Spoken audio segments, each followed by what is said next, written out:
En Múnich se realizará una nueva versión, se realiza ya durante esta jornada, conferencia de seguridad donde más de 500 representantes, 600, si no estoy mal, darán cita para discutir precisamente la toma de decisiones de relevancia mundial en seguridad. Vamos al contacto con Thomas Sparrow, ya lo vemos en pantalla, corresponsal político de Deutsche Welle. Thomas, muchas gracias por este contacto y partir preguntándote y tal vez explicando cuál es la gran relevancia de esta cita.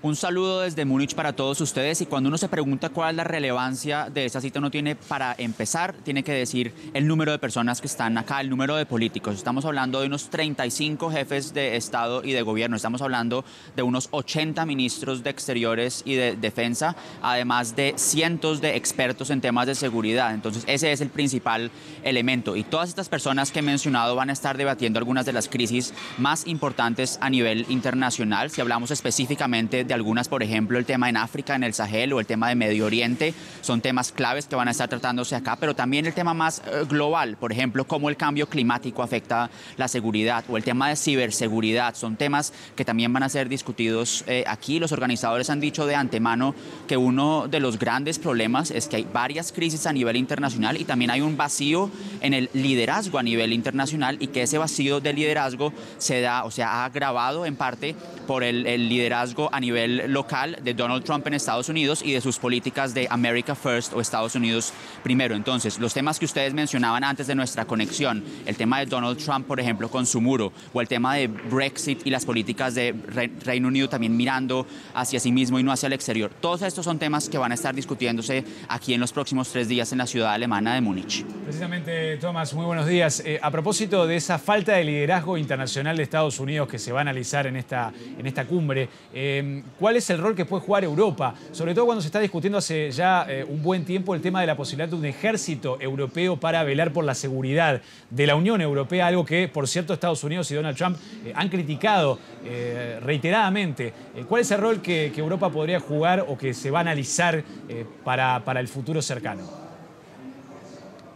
Europa lo que quiere es más ayuda multilateral, más trabajo en conjunto con otras partes del mundo, con Estados Unidos, por supuesto, y ustedes lo saben también. Ha habido bastantes áreas de conflicto en los últimos meses. Sin embargo, cuando uno pregunta a líderes europeos, ellos van a tratar de decir que todavía hay áreas, por ejemplo, donde pueden trabajar de la mano con Estados Unidos, o donde todavía pueden trabajar de la mano con Reino Unido a la luz de todo lo que está pasando en Brexit. Y una de esas áreas que siempre se mencionan es el área de seguridad. Ustedes, por supuesto, mencionan esa idea del ejército común europeo. Es un proyecto a nivel europeo donde la Unión Europea también quiere tener un poco más de poder de decisión, pero siempre lo han dicho, eso lo quieren hacer también de la mano con la OTAN. La OTAN sigue siendo un elemento absolutamente esencial para la Unión Europea, para los países que forman parte de la OTAN, y eso es algo que vamos a escuchar también hoy de los diferentes líderes aquí en Múnich. Entonces, la idea central desde el punto de vista europeo es, a pesar de que haya diferencias, a pesar de que haya países que están enfocándose en políticas populistas o nacionalistas, lo que buscan los líderes europeos es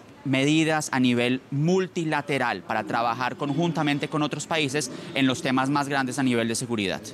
Tomás, y justamente en ese sentido, nos hablabas también de lo que ocurre en Estados Unidos y el muro, el Brexit, otros temas que estábamos discutiendo. ¿Qué pasa con la región, con Latinoamérica?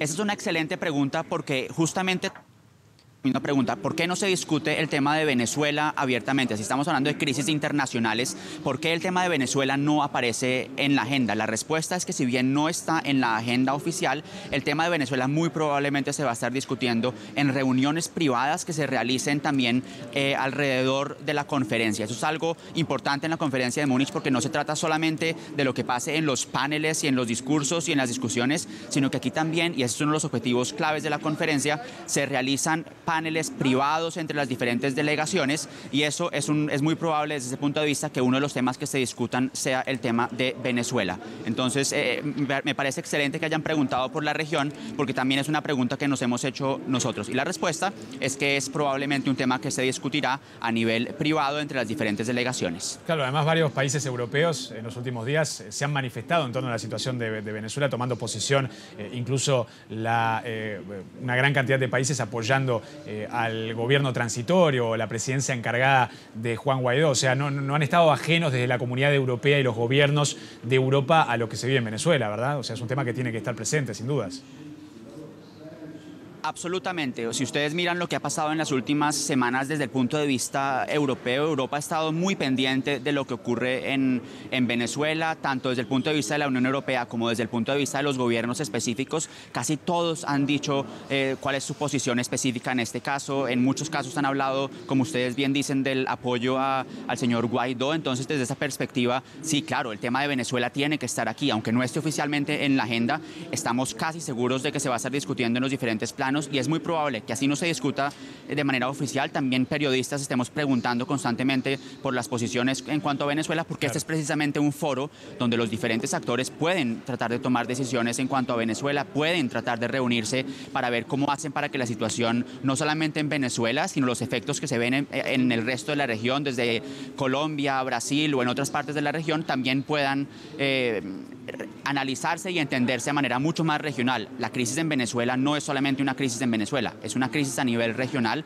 y eso es algo que se puede discutir aquí en Múnich. Claro, justamente, y eso que decís es interesante porque te quería preguntar qué resultados concretos se pueden esperar de esta cumbre. O sea, se hace una declaración conjunta, se pueden tomar medidas, porque generalmente este tipo de reuniones internacionales que son tan importantes, muchas veces se les critica que terminan solo en una declaración y no hay consecuencias o propuestas para el corto plazo y medidas concretas. ¿Se puede esperar algo así para este caso también?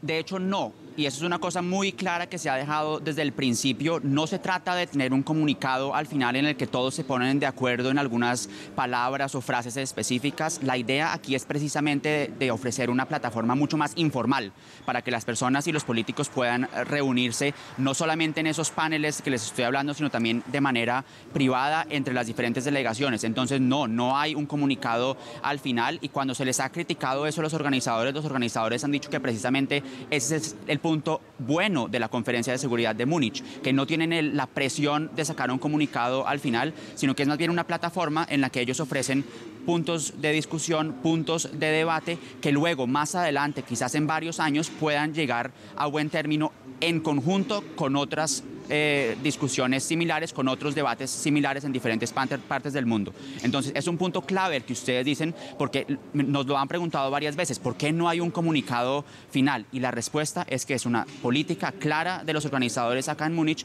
porque lo que quieren es ofrecer simplemente una plataforma de discusión de diferentes puntos de vista.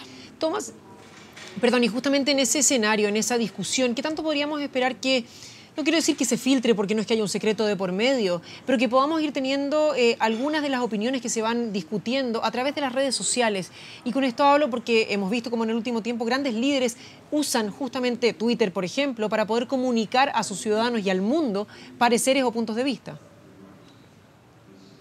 Y lo van a seguir probablemente haciendo también desde Múnich. Si uno sigue las cuentas de la conferencia o las cuentas de los políticos que están aquí en Múnich, todos ellos ya han estado de una u otra manera presentando sus puntos de vista. Si uno, por ejemplo, mira lo que los líderes alemanes han dicho, ellos se han enfocado también en todo el tema multilateral del que les comentaba hace un tiempo, de la importancia de la OTAN, no solamente para Alemania, sino también para el resto de los países miembros a nivel europeo. Entonces, por supuesto que uno va a seguir viendo de alguna manera cuáles son las reacciones, aunque también es probable, sobre todo en los temas más sensibles, que no vayan a salir a la luz pública después de reuniones privadas acá en Múnich. Es más un proceso que se lleva paso a paso y que después puede dar cabida a soluciones a nivel internacional. Incluso el organizador del evento, un diplomático veterano que se llama Wolfgang Ischinger, hablaba en una entrevista que, por ejemplo, en el caso del acercamiento entre Serbia y Kosovo, se dio también aquí muchas veces que se reunían de manera privada y luego, muchos años después, eso surgió y dio pie a un acercamiento entre los dos países. Eso lo mencionaba como un ejemplo claro. Entonces, más bien eso es lo que ofrecen. Aquí simplemente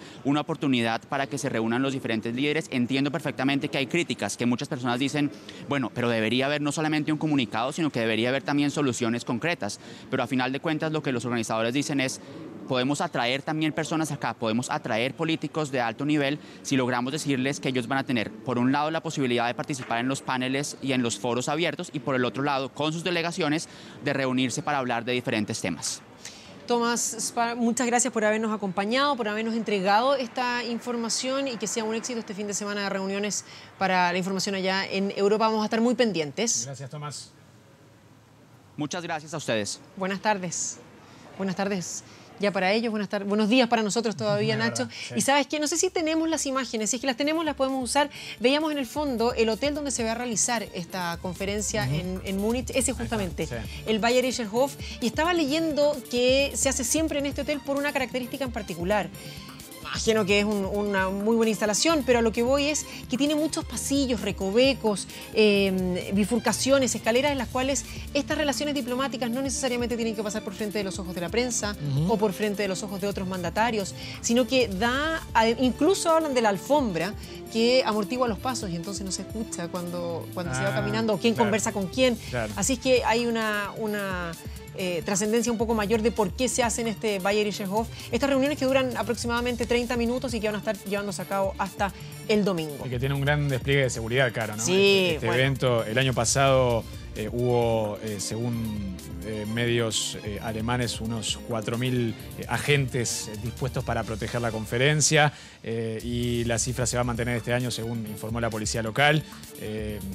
Además de obviamente un cerco de seguridad alrededor del hotel. También hay algunas manifestaciones que se pueden esperar de los grupos sociales que pueden criticar a algún gobierno en particular. Para eso se preparan también en materia de seguridad. Bueno, generalmente se lleva a cabo y lo sabemos cuando vemos que se llevan a cabo cuando los ojos del mundo se ponen en cualquier ciudad, siempre entonces se aprovecha. Más de 30 mandatarios. Además, obviamente. Y me imagino los equipos de seguridad que traerán también cada uno de ellos. Cuando la delegación de Estados Unidos, tengo entendido con Mike Pence, es la más grande de todas. Sí, es la más grande, sí, por lo que se ha informado. Así que claro, el despliegue de seguridad va a ser importante, sin dudas. Bueno, un hotel de 300 y algo habitaciones, 340 Muy creo. bonito el hotel, ¿eh? Sí, se ve. 100 de ellas van a ser sí. ocupadas para esta conferencia.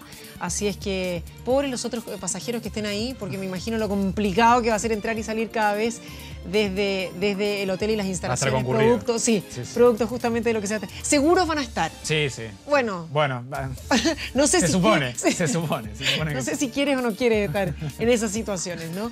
Pero bueno, algo que se va, entonces esta conferencia de seguridad que se va a estar llevando a cabo en Múnich durante este fin de semana, desde hoy hasta el domingo, donde, como nos decía el periodista de Deutsche Welle, no necesariamente se tienen conclusiones finalmente, sino que son discusiones que ojalá se lleguen a buenos puertos para un tiempo un poco más largo. Sí.